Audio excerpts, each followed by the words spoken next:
నేను కోరుకునే ఎంపీ టికెట్టా, ప్రజలు కోరుకుంటున్న అసెంబ్లీ స్పీకర్ స్థానమా? 2 రోజుల్లో క్లారిటీ వస్తుందని చెప్తున్నారు నర్సాపురం ఎంపీ రఘురామకృష్ణంరాజు. చంద్రబాబుతో సమావేశం కానున్నారు.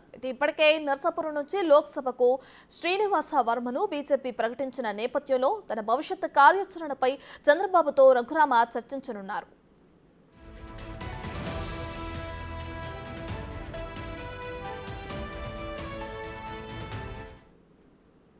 రాష్ట్రంలో ఉంటాం, ఢిల్లీయా అమరావతి అనేది మరి 2 రోజుల్లో తేలుతుందని నేను అనుకుంటున్నా. ఆల్రెడీ తేలిపోయిందని కొన్ని ఛానల్స్లో వచ్చింది.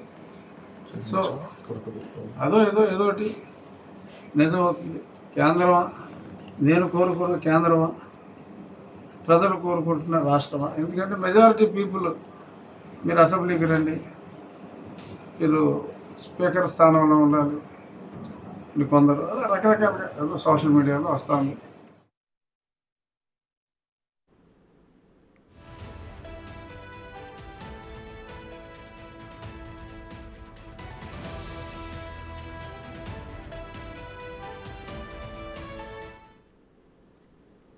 రైట్, ఇదే అంశానికి సంబంధించి మరింత సమాచారాన్ని మా ప్రతినిధి సాగర్ లైవ్ లో అందిస్తారు.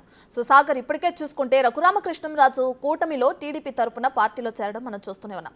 అయితే ఆయన ఎంపీ స్థానాన్ని కోరుతున్నారనుకున్నాం. ఇప్పుడు మళ్ళీ చూసుకుంటే అసెంబ్లీ స్పీకర్ స్థానమా, 2 రోజుల్లో క్లారిటీ వస్తుందని చెప్పే అంశాలు తెరపైకి రావడం కూడా చూస్తున్నాం. దీన్ని ఎలా చూడొచ్చు అంటారు? అయితే రఘురామకృష్ణరాజు పూర్తి కన్ఫ్యూజన్ లో ఉన్నారనే చెప్పుకోవచ్చు. ఇప్పటివరకు ఆయన ఏ పార్టీ నుండి పోటీ చేస్తారు, అటు అసెంబ్లీ పార్లమెంట్ అనే దాని మీద కూడా పూర్తి స్పష్టత కరువైందని చెప్పుకోవచ్చు. రఘురామ ఇంచుమించు విక్రమార్క ప్రయత్నాలు చేస్తున్నారనే చెప్పుకోవాలి. ఇప్పటికే నల్లజర్లలో ఉన్నటువంటి కొవ్వూరు, గోపాలపురం నియోజకవర్గాలు పూర్తి చేసుకుని ఈరోజు పాలకొల్లు, నరసాపురం బహిరంగ సభకు హాజరు కావాలని చంద్రబాబు అయితే నల్లజర్లలో బస చేశారు. ఆ బస ప్రాంతానికి అయితే రఘురామకృష్ణరాజు చేరుకున్నారు. చంద్రబాబుతో మరి కాసేపట్లోనే రఘురామకృష్ణరాజు భేటీ కానున్నారు. అయితే ఈ భేటీలో ఈ సీటు విషయం, పార్టీలో చేరే విషయం పూర్తిగా చర్చకు వస్తాయి. దీని మీద ఒక క్లారిటీ వస్తుందని అయితే మనకి సమాచారం అందుతుంది. అయితే రఘురామకృష్ణరాజు ఇటు పార్లమెంట్కి వెళ్తారా లేకపోతే అసెంబ్లీకి వెళ్తారా అనేది పార్టీ స్పష్టత కాదు, ఆయన కూడా స్పష్టత లేనట్టే మనకు అర్థమవుతుంది. అంటే పార్టీని బట్టి, అంటే పార్టీ ఇచ్చే సీటుని బట్టి ఏ పార్టీలో చేరుతారు, ఆ పార్టీ అసెంబ్లీకి పంపిస్తే అసెంబ్లీ, లేదంటే పార్లమెంట్కి అనే దాని మీద కూడా పూర్తి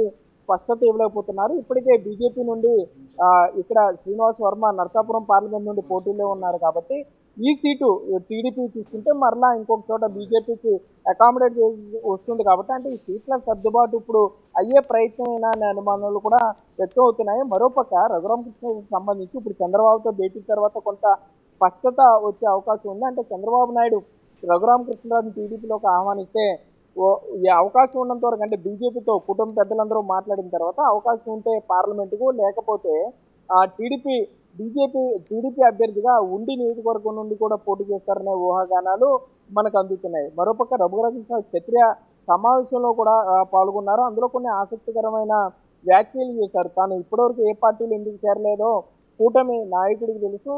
సీఎం జగన్ ని గత 4 ఏళ్లుగా ఒంటరిగా వారి మీద పోరాటం చేస్తూ వస్తున్నాను. కాబట్టి ఈ రాష్ట్రంలో అంటే మొదటగా అసమ్మతి గొంతు ఇచ్చింది తానే, కానీ తనకు అన్యాయం జరుగుతుందంటూ కూడా రఘురామకృష్ణరాజు మాట్లాడడం జరిగింది. కానీ ఇప్పుడు ఎలాగో చంద్రబాబుతో భేటీలో ఉన్నారు కాబట్టి ఇప్పుడు ఏ పార్టీలో ఉన్నది కొంత స్పష్టత వచ్చే అవకాశం ఉంది. చంద్రబాబు నాయుడు రఘురామకృష్ణరాజును బుద్ధిస్తారా, పార్టీని బాధ్యతలు అప్పచెప్పి నరసాపురం పార్లమెంట్లో గెలిపించమని చెప్పి ఈ బాధ్యతలన్నీ, అంటే నరసాపురం పార్లమెంట్కి సంబంధించి ఇటు పార్లమెంట్ సీట్లు కానీ అసెంబ్లీ సీట్లు కానీ గెలిపించే బాధ్యత రఘురామకి ఇచ్చి పార్టీ అధికారంలోకి వచ్చిన తర్వాత ఏదైనా పదవి ఆఫర్ చేసే అవకాశం ఉంటుందా అనేది కూడా కొంత స్పష్టత కరువైందని చెప్పొచ్చు. మరోపక్క రఘురామకృష్ణరాజు బిగ్ టీవీతో ఎక్స్క్లూజివ్గా మాట్లాడడం జరిగింది. ఆయన స్పష్టంగా బిగ్ టీవీతో కూడా చెప్తున్నారు, నన్ను ప్రజలు